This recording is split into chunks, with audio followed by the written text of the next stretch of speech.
We all know about the AK-47 as this legendary rifle is used worldwide. But what do you know about its compact next-generation version, the AKS-74U? Today, let's dive into the dark history of this weapon's creation, take a look at its characteristics, and discover why it ended up being hated by so many. It all started in the early 1970s in the Soviet Union when military strategists began to realize that the USSR's armed forces needed more effective weapons to keep up in the arms race. In the context of modern warfare and advancing technology, combat required new solutions and tactics. Military leaders recognized the need for a new type of weapon that could combine compactness, high firepower, and maneuverability on the battlefield.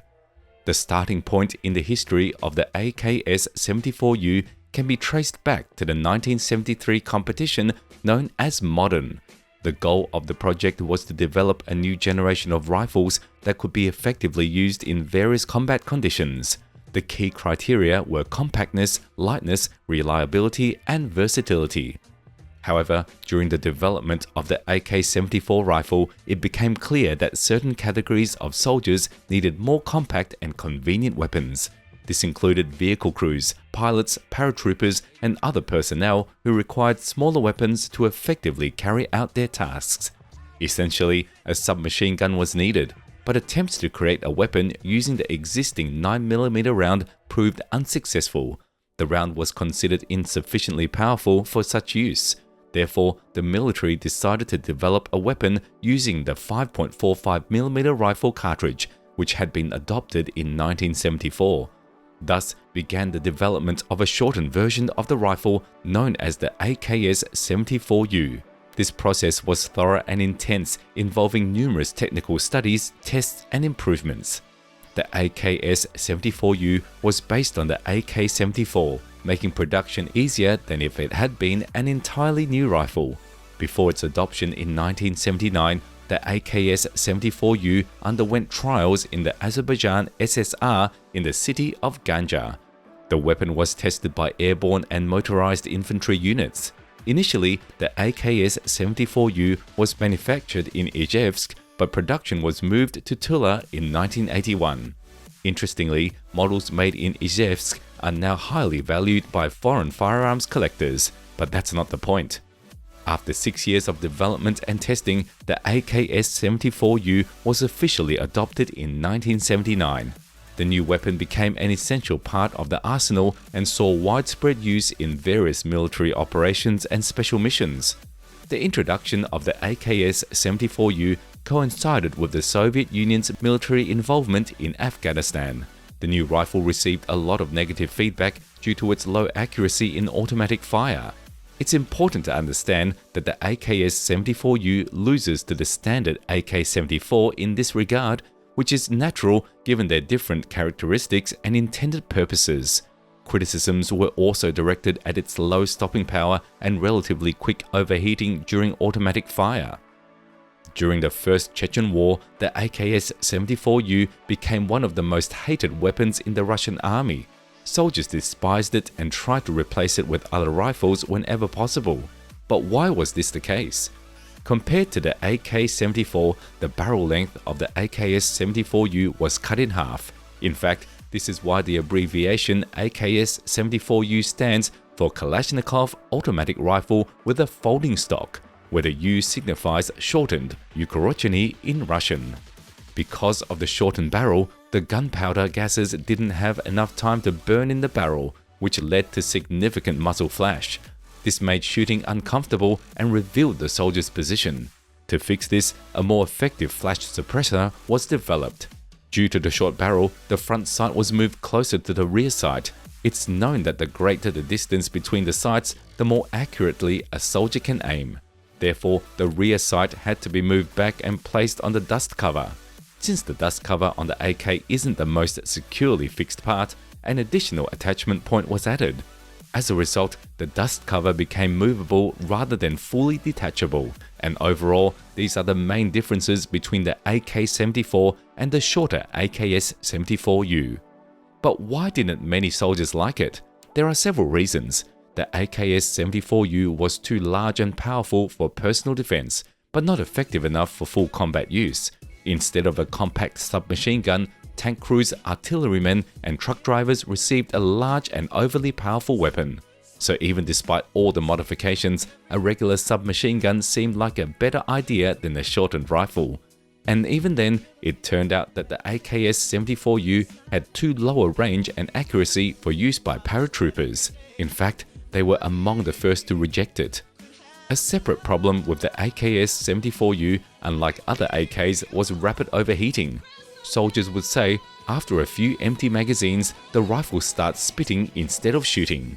Additionally, the accuracy and precision of the AKS-74U were about 2 to 2.5 times lower than that of the AK-74, and due to the lighter weight, recoil and barrel deviation during burst fire were much higher. During the Chechen War, when the army was in chaos, the AKS-74U was sometimes even issued to infantry units. This caused even more resentment towards the rifle, which earned several unpleasant nicknames at the time. Special Forces weren't thrilled with the new weapon either. The NSPU night sight mounted on it was almost as large as the rifle itself. This made it heavy and extremely inconvenient, even though the original design of the AKS-74U was completely different. The same can be said about the 6G17 grenade launcher, also known as the BS-1, part of the Canary system. On the other hand, it was impossible to use the standard GP25 grenade launcher on the AKS-74U as the rifle simply didn't have mounts for it. There were also issues with the suppressor. The PBS-4 suppressor allowed for firing only subsonic rounds and only in single-shot mode, with the bolt needing to be manually cocked after each shot. Now, let's take a step back from everything we just learned and try to think from the perspective of military command. Surely, when they made the decision to introduce this new weapon, they had to weigh all the pros and cons. The generals believed that one of the main advantages of the AKS-74U was its compact size. The shortened barrel and folding stock made it ideal for use in tight spaces or while inside vehicles. This weapon was easy to maneuver and could be quickly brought into combat readiness, making it an excellent choice for operational situations. Additionally, the AKS-74U had sufficient power to effectively engage enemies at short distances.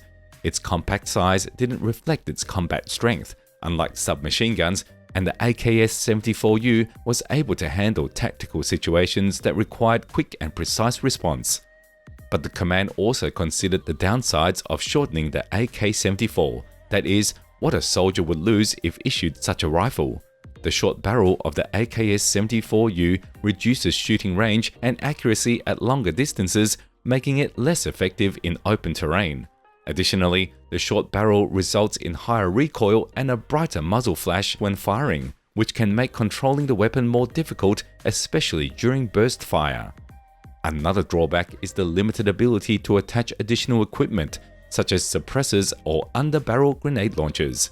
This makes the AKS-74U less versatile compared to other rifles of that era. Speaking of specific characteristics, the shortened Kalashnikov fires two types of rounds: standard and tracer bullets.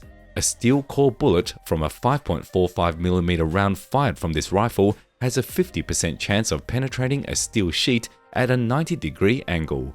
It can penetrate a steel helmet with 100% probability at a distance of up to 500 meters, and a bulletproof vest with a 50% probability at a distance of 320 meters. A wall made of dry pine logs is penetrated with 50% probability at 400 meters, and it can penetrate brickwork by 6 to 8 centimeters at 100 meters.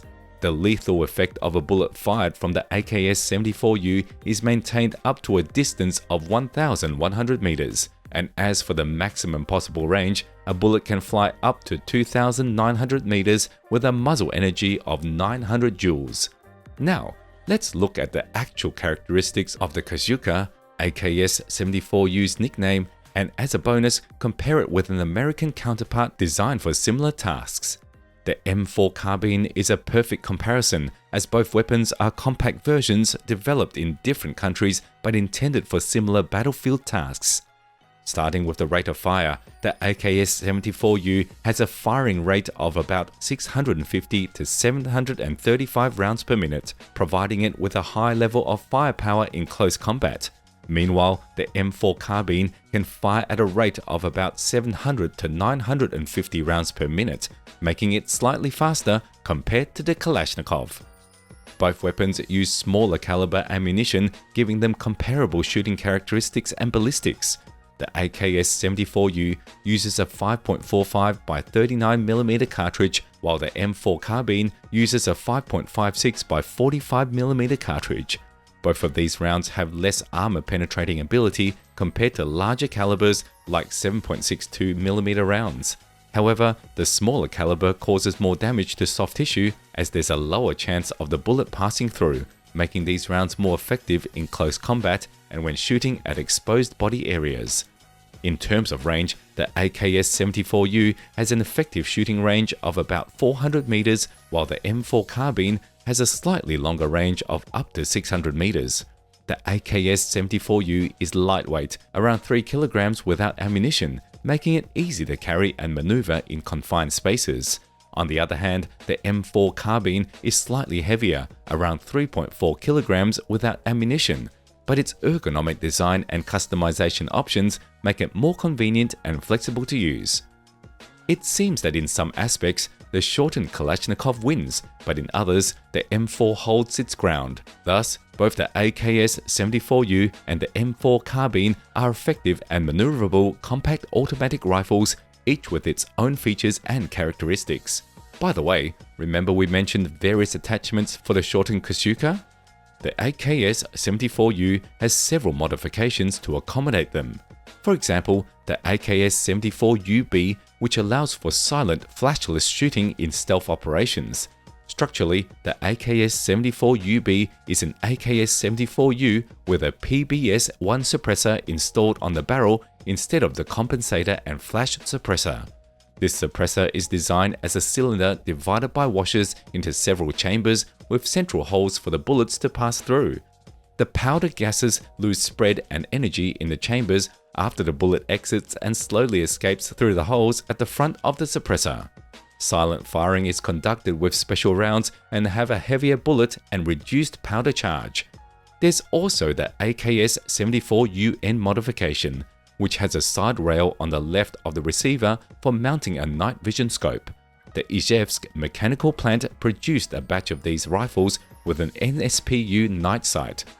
There's even a known modification where the foregrip, handguard and fire control handle were made from glass-filled polyamide.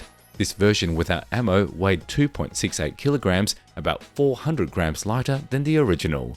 The AKS-74U also served as the base for some disguised weapons used by special services.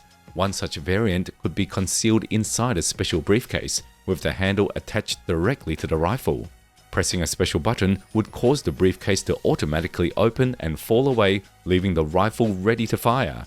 This disguise provided the element of surprise and could be used by bodyguards or special forces for covert operations. The use of the AKS-74U as standard issue police weaponry was discontinued, as its high-velocity, small-caliber bullets were prone to numerous unpredictable ricochets during urban operations, posing more danger to bystanders than to criminals.